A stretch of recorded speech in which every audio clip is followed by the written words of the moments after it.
Class 12th students, आज हम आपको आषाढ़ का एक दिन का दूसरा अंक पढ़ाने जा रहे हैं। पहला अंक आप पढ़ चुके हैं और टेक्स्ट बुक से आप 11th में इसको वैसे भी पूरी बुक पढ़ चुके हैं, लेकिन ये रिवीजन के तौर पे है। तो देखिएगा कि आषाढ़ का एक दिन मोहन राकेश का एक ऐतिहासिक नाटक है। इसमें इतिहास तथा कल्पना का सुंदर मिश्रण पाया जाता है। इसकी कथा वस्तु में जो पहला अंक है उसमें है कि कालिदास किस तरीके से जो है अंबिका और मल्लिका, जो कि वहाँ गांव में रहते हैं वे लोग, लेकिन वो मल्लिका उसके बचपन की मित्र रहती है और वो जाके उसके साथ घूमता है और कविताएं लिखता है उसके साथ वहाँ का वातावरण देखकर। लेकिन उसी बीच में उज्जैनी से कालिदास को बुलाया जाता है और मल्लिका के ही कहने पर वो वहाँ पे जाने के लिए स्वीकार करता है, जबकि वो तैयार नहीं रहता है यहाँ पर मल्लिका को छोड़कर जाने के लिए। और यहाँ की भूमि, वो कहता भी है कि मैं अनुभव करता हूँ कि यह ग्राम प्रांतर मेरी वास्तविक भूमि है। मैं कई सूत्रों से इस भूमि से जुड़ा हूँ। उन सूत्रों में तुम हो, यह आकाश और मेघ हैं, यहाँ की हरितिमा है, हिरणों के बच्चे हैं, पशुपाल हैं। यहाँ से जाकर मैं अपनी भूमि से उखड़ जाऊंगा। लेकिन मल्लिका जो है उसको बहुत प्रेरित करती है और वे विश्वास दिलाती है कि वो वहाँ भी जाकर बहुत सुखी रहेगा।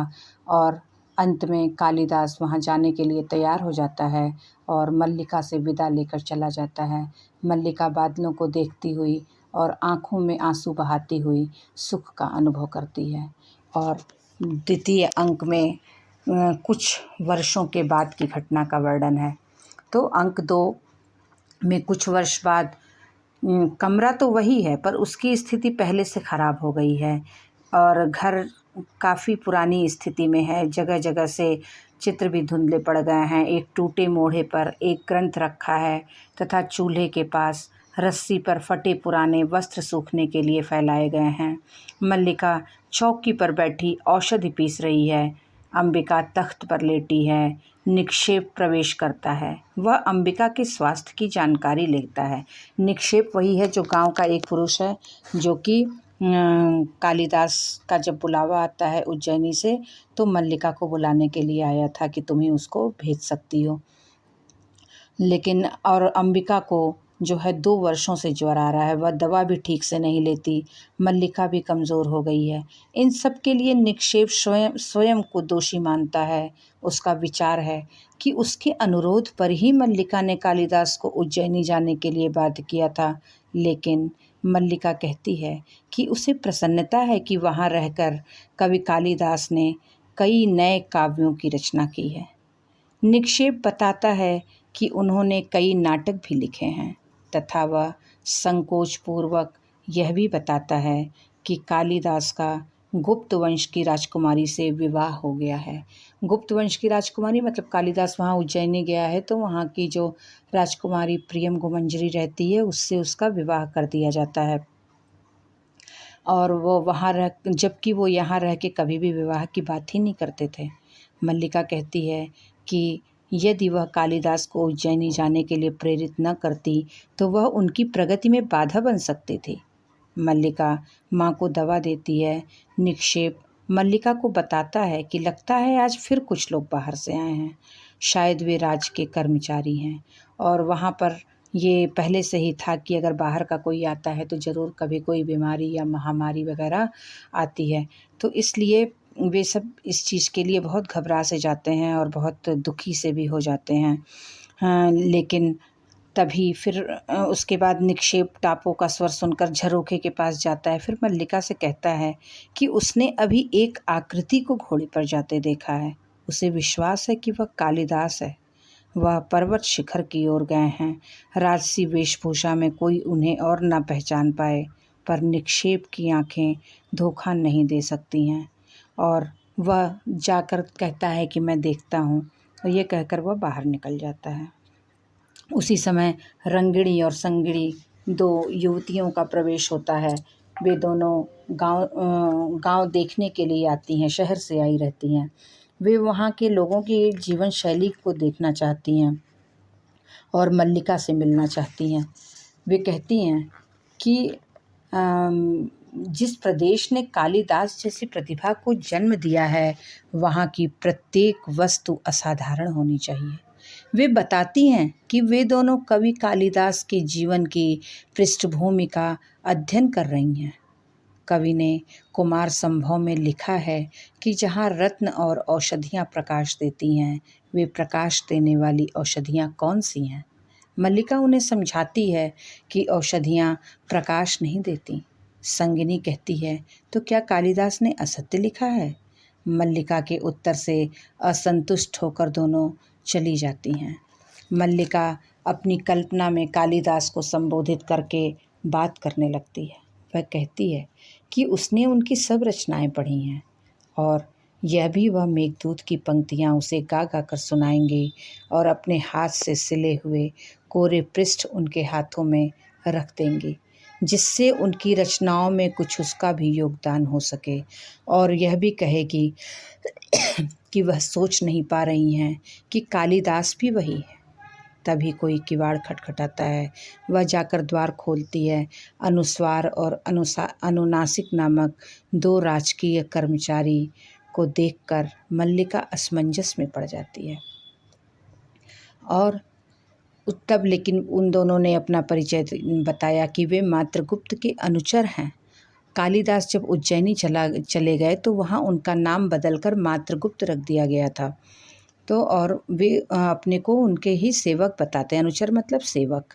और उनकी राजमहिषी मतलब उनकी पत्नी जो थी, राजमहिषी का मतलब है कि महारानी जो है, वो देवी प्रियम गुमंजरी मल्लिका से मिलना चाहती हैं।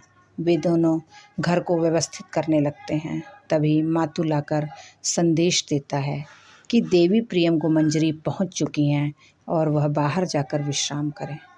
देवी प्रियंगु मल्लिका से कहती है कि वह सचमुच वैसी ही है जैसी उसने कल्पना की थी। कालिदास हमेशा मल्लिका के ही विचारों में खोए रहते थे और जैसा वे वर्णन किए थे तो प्रियम गुमंजरी को वो बिल्कुल एहसास होता है कि मल्लिका ऐसी ही होगी। वह कहती है कि जब कालिदास मेघदूत लिख रहे थे तो यहाँ की चर्चा करते थे। इस भूमि का आकर्षण ही उसे यहाँ ले आया। प्रियंगु झरोखे से बाहर का सौंदर्य देखने में व्यस्त है। फिर आकर आसन पर बैठ जाती है। ही उसे और मल्लिका भी उसके पास में बैठने के लिए कहती है। मल्लिका के हाथ में कालिदास के लिखे ग्रंथ देखकर प्रियंगु आश्चर्यचकित हो जाती है। व्यंग्यात्मक मुस्कुराहट के साथ कहती है कि उसे ज्ञात हो चुका है कि वह कालिदास की बचपन से संगिनी है। वे भी जब तब यहाँ के जीवन की चर्चा करते हुए अपने में खो जाते हैं। राजनीतिक कार्यों में भी उनका मन नहीं लगता। राजनीति में रहने के लिए व्यक्ति को जागरूक रहना पड़ता है। साहित्य उनके जीवन का पहला चरण था। अब दूसरे चरण में वह चाहती है कि उसके आगे के बढ़े चरण पीछे न हटें। मल्लिका राजनीति के विषय में अपनी अनभिज्ञता प्रकट करती है। प्रियम गुमंजरी अब उसकी पत्नी बन चुकी थी, जो कि चाहती थी कि अब वो साहित्यिक जीवन से हटकर थोड़ा सा राजनीतिक जीवन संभालें, लेकिन कालिदास का मन उसमें नहीं लगता था। प्रियंगु मल्लिका को बताती है कि वह अपने साथ यहाँ के हरण शावक और औषधियाँ भी ले जाएगी और यहाँ के जैसा वातावरण वहाँ भी उपस्थित हो सके, इसलिए बहुत सारी चीज़ें यहाँ से वो ले जाना चाहती है। और प्रियंगु जो है मल्लिका के घर की दुर्दशा देखकर कहती है कि वह उसका पुनर्निर्माण फिर से करवाएगी, मतलब फिर से जो है उसके टूटे घर की मरम्मत कराना चाहती है। अंबिका चाहती है कि प्रियंग उनकी सहायता करे, घर का परिसंस्कार करे। वह मल्लिका को समझाती है कि आज कालिदास शासक है, उसके पास संपत्ति है, पर मल्लिका के हठ के सामने विवश हो जाती है। तभी विलोम प्रवेश करता है और अंबिका से कहता है कि सारा गांव उसके बारे में बताएगी। विलोम कहता है कि आज ग्रामवासियों के पास उसकी बात सुनने का अवकाश नहीं है। वे बाहरी अतिथियों के लिए यहाँ के पत्थर आदि सामग्री जुटाने में व्यस्त हैं। मतलब पूरा गांव जो है वो कालिदास के लिए वहाँ का वातावरण बनाने में लगा हुआ है। इस गांव से बहुत सारे पत्थर वगैरह सब कुछ जा रहे हैं। इसी बीच अंबिका बोलते बोलते हाँफने लगती है। तब मल्लिका माँ को विश्राम करने को कहती है। विलोम बताता है कि वह कल के उत्सव की सूचना देने आया था और कहता है कि आश्चर्य है कि कालिदास ने यहाँ आना उचित नहीं समझा। मल्लिका विलोम से कहती है कि वह इस समय ऐसी बातें ना करे जिससे माँ को दुख हो। विलोम बताता है कि अंबिका के दुख का कारण वह जानता है।